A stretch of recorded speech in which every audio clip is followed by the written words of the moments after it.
Hey guys, and welcome to the Artflow channel. My name is Ross and this is video number 3 within our free online course about Figma. In this video we'll cover effects, how to export your project, and small details.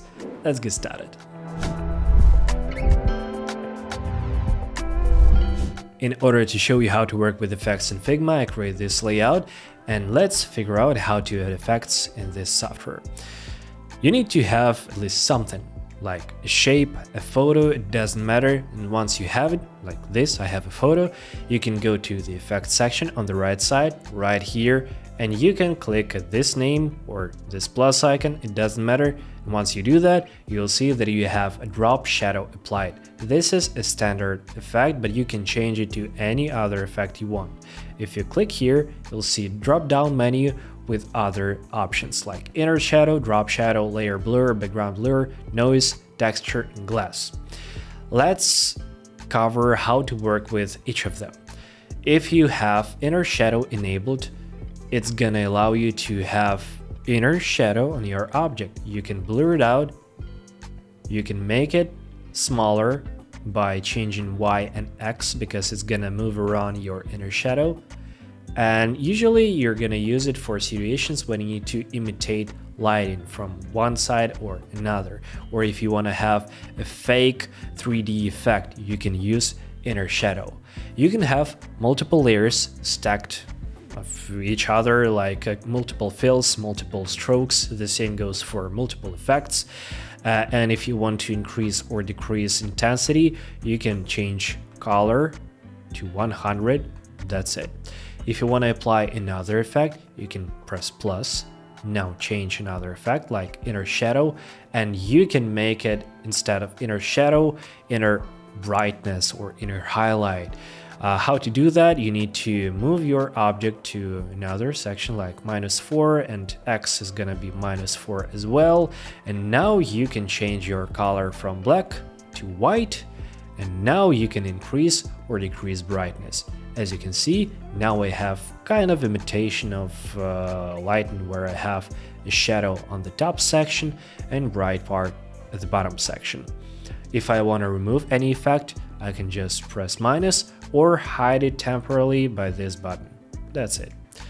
I'm not a huge fan of this inner stuff because I don't have a lot of situations when I need to use one, but if you need to use it, you know where to find it. For drop shadow, it's the same, but you're gonna create a shadow that is gonna go outside of your object, imitating that you have some distance from your object to the floor, and that's it. If you want to change it to layer blur, you can do this. It's gonna blur your image. You can press it and change intensity. You can see that you have another toggle, which is uniform and progressive. Progressive is a new feature in Figma, which allows you to change intensity of your blur in a gradient kind of style. So you have this controller, this line, you can determine where is start, where is end, and now you can change blur radius from start to finish, or you can decrease just any of this radius, and that's it. I love this one and you'll use it a lot. Also, you can see that you have a background blur, and this one is very interesting because how to use it properly is you need to have an object on top of your object. Let me show it to you in a better way. Right now I have a business card, and I want to blur out some information like Alexander Hamilton. I want to blur out this information. I don't want to erase it, just blur. I can create a new object.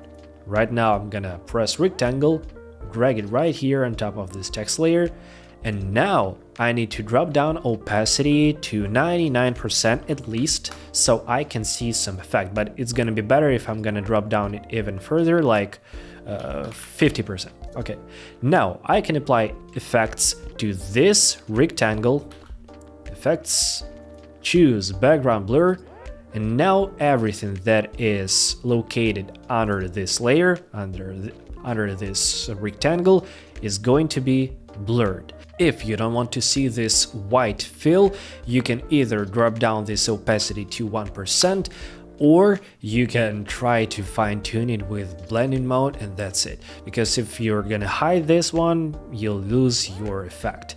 So usually I'm just keeping it 1% and it works just fine. And now I have a full control of objects that I want to blur out. It's very easy and it's very useful. Let's go to the next one. As you can see in this list of effects, we have noise. Probably I'm gonna need you to show it on this business card. So effects, drop shadow, change it to noise, and that's it. Now we have a noise texture. You might ask me, why do I need this and when it might be useful? So if you need to create a kind of fractal texture, if you need to have some material imitation, if you want to have a rough glass, you can use noise to imitate those materials. But right now, that's just for fun. You can increase, decrease opacity, and that's it. You can have mono noise, you can have dual, so you have two colors, and you can have multi-noise with basically a colored version. It's like RGB noise. Well, probably you'll find a way how to use it if you need one. I'm not a huge fan, but if you need one, you can use it. No problem with that. The following one is texture. You can increase or decrease your texture radius and make sure that it's clipping to shape. I would like to say that this is a way for you to create a more interesting design elements. If you want to have it more in an artistic way, you can do that. It's kind of similar to some painting effects in some way. So if you want to use it, you can use it. But again, I'm not into this effect, but the interesting feature is that you can have an option enabled to clip this effect to shape, and probably you'll use it a lot because otherwise it looks like a mess. So just enable this one and you have a mess inside, but at least not outside. So at this moment we have only one effect left, which is glass. But glass is not gonna apply for a regular object. You need to create another frame. And in Figma we have a very interesting system where we can have multiple frames stacked into each other. Like in Illustrator or Photoshop, we have one artboard and we can work inside this artboard and that's it. But in Figma you can have those multiple frames inside each other because they allow you to cut out some sections of an image. They allow you to align elements differently based on your frame. And it's kind of a div block. If you know HTML or CSS, it's like a different container for your content, so you can apply effects inside this container and that's it. Outer container is gonna have its own effect, inner its own, and you can just continue this list further and further. So if you want to have a glass effect, you need to create a frame. I have this image, I have frame, just click with left mouse button into frame, drag it right here. Let's assume that I want to create a business card with this frosty glass effect. I'm gonna choose effects, drop shadow, change it to glass, and now you can see the result. Let me make it clear for you. I'm gonna apply fill with the drop down opacity to probably 15%, and I'm gonna round my corners right here into 50 probably. Yeah, that's fine.